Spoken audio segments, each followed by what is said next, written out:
Good morning বন্ধুরা, আশা করি সবাই খুব ভালো আছো, সুস্থ আছো। আমিও খুব ভালো আছি। আজ শুক্রবার। দেখো সকাল সকাল একদম রান্নাঘর থেকে আমি আমার ভিডিওটা শুরু করছি। দেখো সবজি বের করে নিলাম, ফ্রিজ থেকে মাছ বের করে নিয়েছি, সমস্ত কিছু রেডি করে নিচ্ছি, কারণ আজকে একটু সকাল করেই রান্নাটা বসাবো। দেখো কি কি বের করলাম সেটাই তোমাদেরকে বলি। এখানে আছে ফুলকপি আর শিম আর গাজর ভাজা করব, আর টমেটো মটরশুঁটিতে দেখতেই পাচ্ছ। মাছটাও জলে দিয়ে দিয়েছি।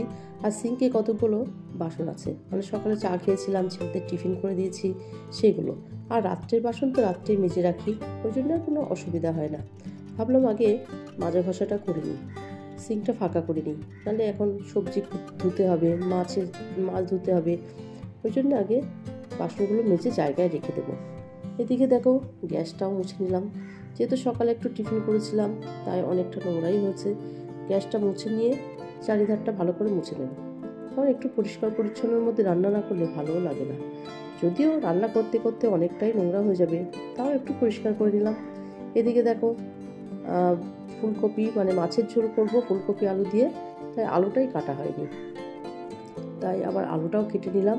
আর ওদিকে তো কড়াই বসিয়ে দিয়েছি ভাজার জন্য। দেখো তেল দিয়ে দিলাম, দিয়ে এবার ভাজতে শুরু করে দেবো। আগে ভাজাটাই করবো। কয়েকটা কাঁচা লঙ্কা চিড়েও দিয়ে দেবো। এবার নুন হলুদ দিয়ে ভাজবো। ভাজতে ভাজতে দেখলাম কড়াইতে লেগে যাচ্ছিল, তাই আবার কড়াইটা চেঞ্জও করে নিয়েছিলাম।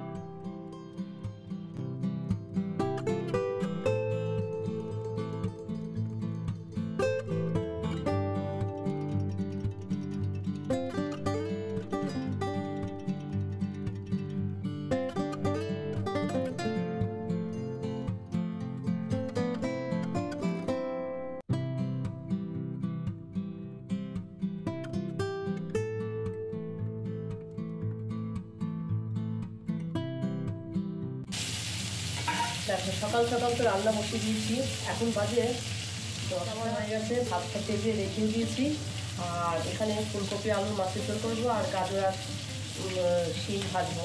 এটা তো রান্না বান্নাটা চলছে।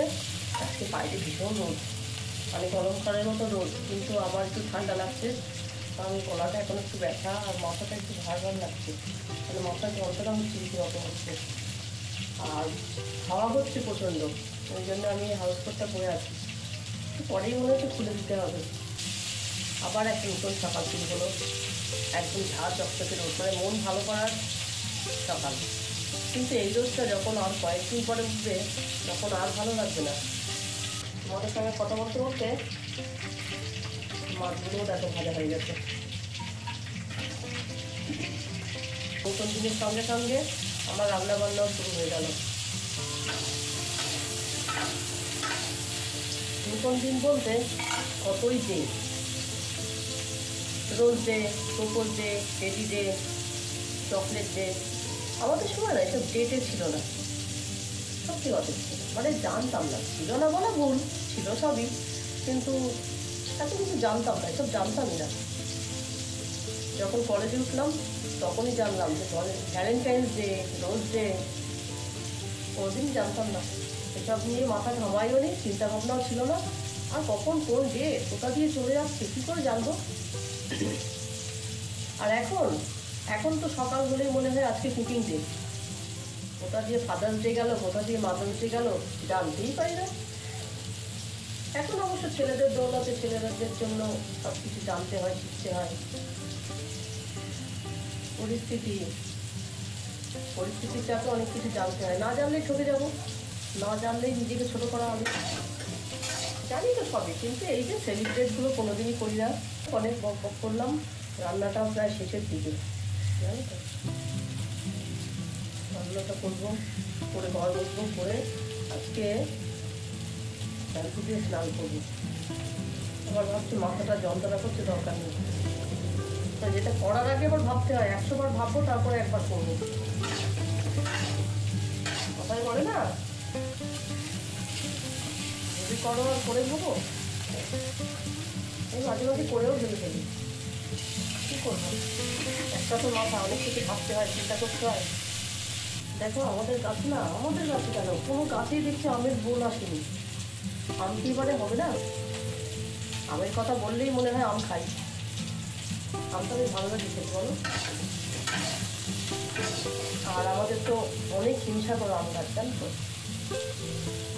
একটা আম গাছও তো বলতে কি জানি পরে আসে, জানি না। প্রচুর আম গাছ, কিন্তু আমাদের খাওয়ার লোক কম, কত আম আমরা খেতে পারি না। দেখো এদিকে তো রান্নাটা হয়েই গেল একদম। আর ওই যে ধনেপাতা শুকিয়ে রেখেছিলাম, ভাবলাম ওইটা আজকে একটু দিয়ে দেখবো কেমন লাগে। ভালো তো লাগেই। আর সত্যি কথা বলছি, তরকারিটা খুব সুন্দর হয়েছিল, এত সুন্দর হয়েছিল মাছের ঝোলটা, কি বলবো। যাই হোক চলো রান্না বান্নাটা দেখিয়ে নিই। এখানে আছে ভাত, ভাতের মধ্যে উচ্ছে আর আলু সেদ্ধ দেওয়া আছে, আর আছে গাজর শিম ভাজা, আর ফুলকপি আলু দিয়ে মাছের ঝোল। এই হচ্ছে আজকে আমাদের রান্না বান্না। যাই হোক এখন কিন্তু বিকালবেলা দেখো ওদের খিদে পেয়েছে, ম্যাগি করে দিলাম। ম্যাগিটা নিয়ে কি করছে দেখো, ওরা এখন ম্যাগি খাবে। খেতে খেতে ওই ঘরে চলেও গেল। এখন বাজে 4:30। 4:30-র সময় তোমাদের সামনে দেখো কি নিয়ে চলে এলাম। এই যে শুকনো লঙ্কা, এটা একটু রোদ্দুরে দিয়েছিলাম, আর এই যে ধনেপাতাগুলো শুকাতে দিয়েছিলাম, একদম ঝুরঝুরে হয়ে গেছে।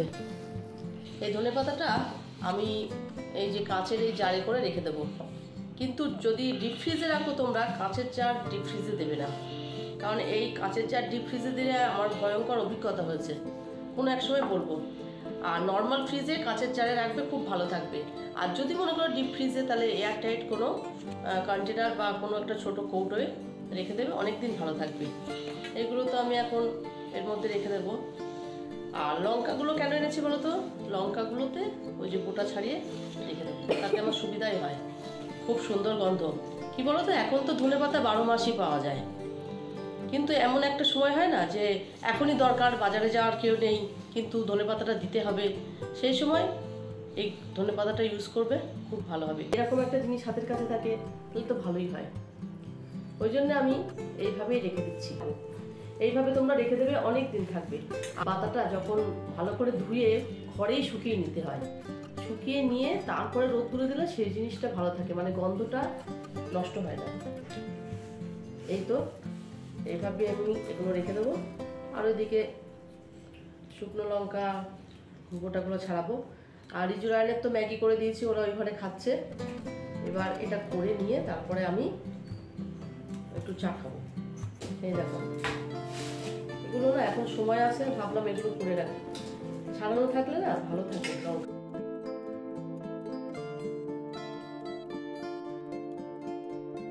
দেখো লঙ্কার বোটাগুলো তো ছাড়িয়ে নিচ্ছি। তোমরা আবার দেবো না যে শুকনো লঙ্কা আবার ফ্রিজের মধ্যে রাখবো না। দেখো এই যে আমি পুরো রেডি করে নিয়েছি, ঠিক আছে। এটা এইভাবে থাকবে, এটা ফ্রিজে যাবে। কে আনলো? রাজু। একটা প্লেট নিয়ে আয়।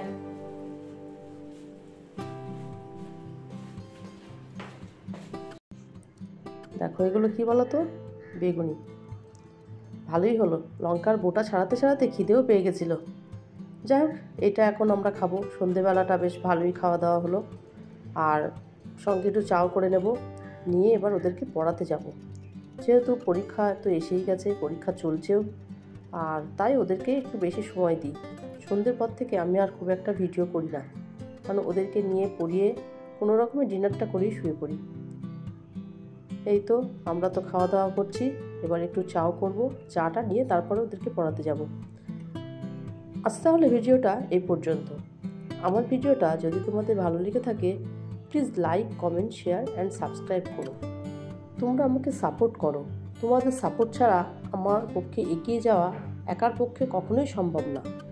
তাই প্লিজ আমাকে সাপোর্ট করো, আমাকে সাহায্য করো, আরও নতুন নতুন ভিডিও দেওয়ার জন্য আমাকে উৎসাহিত করো। সবাই খুব ভালো থেকো, সুস্থ থেকো।